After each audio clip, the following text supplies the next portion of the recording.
안녕하세요. 빌딩 교습소의 김성윤입니다. 오늘은 대한민국에서 가장 핫한 동네죠. 성수동에 대해서 좀 얘기를 해볼게요. 성수동의 과거, 현재, 그리고 앞으로의 전망에 대해서 이야기를 나눠보는 시간이 됐으면 좋겠습니다. 본 강의 들어가기 전에 지난번 복습부터 하고 들어가겠습니다. 지난번 시간에는 초보자분들이 어딜 사야 되냐 이런 얘기를 많이 하시는데 거기에 대한 답을 좀 드렸어요. 그 포인트는 뭐였냐면 아시는 지역부터 투자를 하셔라. 본인이 아는 지역이라고 하면 왔다 갔다 하시면서 임차에 대한 트렌드가 바뀌는 것도 보셨고, 아 여기가 1층에는 뭐가 들어있었고 뭐가 나가고 다시 뭐가 들어오고 어떤 가게는 장사가 잘 된다더라. 그런 걸 느껴보셨으면 그런 데부터 시세부터 파악해 보시고 임장을 한번 가보시면 좋을 것 같아요. 그쪽이 그래서 좋은 위치에 좋은 입지에 물건이 나오셨다면 중개인한테 이거 왜 팔아요? 파는 이유에 대해서도 좀 물어보셨으면 좋을 것 같습니다. 왜냐면 거품이 빠진 금액이어야지 실패 투자에 대한 리스크가 더 줄일 수 있거든요. 이게 제가 이제 여기 빌딩 시장에 입문한 지가 어느덧 15년 됐는데 제가 처음 거의 답사를 강남 다음으로 간 동네가 이 성수동이었어요. 왜냐면 그 당시에 이제 기사로 가끔 연예인들 투자 사례, 뭐 실패 사례 막 이런 거 많이 자극적으로 나왔던 시기였거든요. 초창기에. 그때 이제 유명한 스포츠 스타가 2009년도인가 거기에 이제 뚝섬역 대로변에 휘황찬란한 건물을 샀는데 잘못 샀다. 그 건물은 실패한 투자다. 그 가격으로 차라리 강남이나 청담동에 투자를 했어야 된다. 이런 기사들이 좀 많이 쏟아질 때라 저도 이제 궁금해서 가봤습니다. 지금의 영무장길 메인을 제가 그때 당시에 갔을 때도 피어거리라고 해서 뭐 그런 업종들이 좀 대부분이었고 제 기억에 시세는 거래됐던 거는 2천 중반이었고 나온 호가 건물들 코너 같은 경우는 4천만 원 정도였죠. 지금 뭐 거기 메인은 뭐 한 10배 이상 올랐죠. 네. 거의 호가가 3억 정도 하니까요. 그래서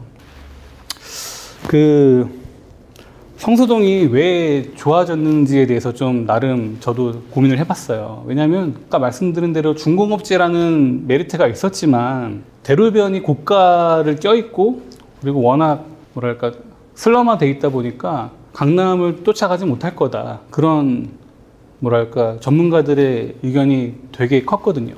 저도 거기에 대해서는 동감을 했었습니다. 왜냐하면 그 당시에도 대로변이 좀 올라가야 이면이 좀 동반 상승하면서 따라간다라는 이론이 지배적이었어요. 대부분 상권이 그랬죠. 대로변이 이제 좋은 회사나 브랜드들이 입점하고 그 이면에 이제 연장선으로 이제 뭐 해당 업종들 관련된 업종들이 들어오거나 사람들이 몰리면 뭐 기존의 주택이 상가로 변하고 이런 게 대부분의 흐름이기 때문에 저도 거기에 대해서 동감을 했었는데 이게 성수동이 이렇게 변할 건 아무도 예상을 뭐 이렇게 많이 올라갈 줄은 아무도 몰랐을 거예요. 근데 거기에 대해서 제가 고민을 해보면 첫째는 이제 길게 뻗은 길이었던 것 같아요.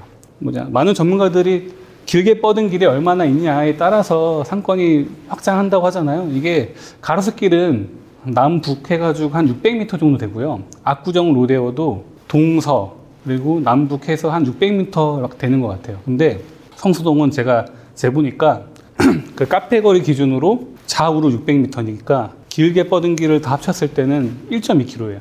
근데 그 길이 한 개가 아니라 두 개가 있습니다. 워낙 상권이 확장되기 좋은 인프라를 구축하고 있는 거예요. 또 하나는 이제 2호선 라인이 있고 또 한강이랑 인접해 있고 또 강남과의 접근성도 뛰어났기 때문에 뭐랄까 접근성이 되게 좋으면 당연히 거기에 대해서 오는 유입 인원들이 좋겠죠. 그리고 또 하나의 중공업 지역이 있죠. 서쪽에 영등포 쪽인데 물레동이랑 이제 성수동이 항상 비교가 됐었어요. 그때 당시에도. 근데 이제 물레동은 이미 주거 지역에 대한 정비구역으로 일부가 많이 묶여 있었고 개발이 되더라도 여의도의 직장인들 대상으로 한 1인 가구 대상으로 주택이나 고시텔들이 좀 주로 밸류업이 됐다면 이 지역은 거기 대비해서 약간의 볼륨감이 있는 수재, 그러니까 뭐 피역이나 그리고 인쇄소 같은 것들이 문을 닫으면서 거기 트렌드에 맞게끔 매각이 좀 됐던 것 같아요. 그러다 보니까 거기에 플러스 요새 이제 레트로 감성 있잖아요. 그런 걸로 해서 그러니까 리노베이션, 리모델링이 돼가지고 뭐 트렌드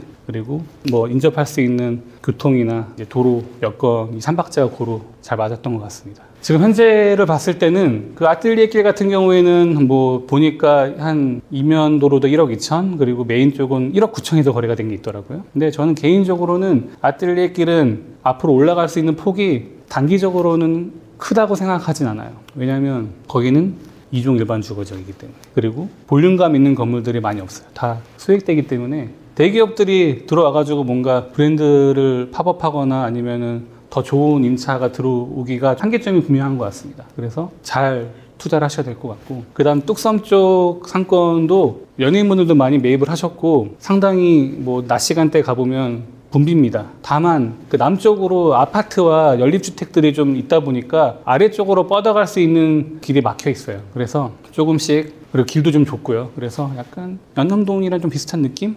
다만 이제 연남동은 젊은 커플들이 홍대나 와가지고 이제 낮에 데이트하고 빠져나가는 동네라면 여기는 이제 직장인들도 많이 오고 하기 때문에 뭔가 객단가는 좀 더 괜찮은 것 같습니다. 그리고 이제 성수동 같은 경우에는 말할 것도 없이 굉장히 저도 기초 이론에 따졌을 때는 굉장히 발전할 수밖에 없는 도로였구나, 결과론적으로는. 그래서 앞으로 이 성수동의 아성은 쉽게는 무너지지 않을 것 같아요.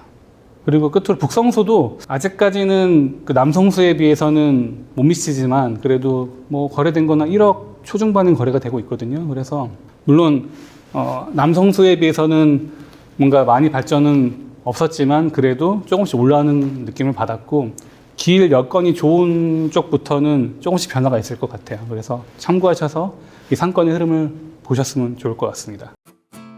오늘은 그 성수동에 대해서 과거부터 현재 그리고 앞으로의 전망에 대해서 이제 제 주관적인 입장에서 좀 얘기를 드렸어요. 성수동 물론 이제 많이 올랐기 때문에 개인 투자자분들이 보셨을 때는 여기는 내가 갈 데가 아닌 것 같아 라고 하실 수도 있겠지만, 제가 아까 말한 성수동이 왜 올랐는지에 대해서 생각을 하시면서 둘러보시고 제 의견과 맞는지 한번 둘러보시면 뭔가 상권을 이해하는 데 있어서는 도움이 되실 것 같아요. 그래서 한번 꼭 가보셨으면 좋겠습니다. 이상 마치겠습니다. 감사합니다.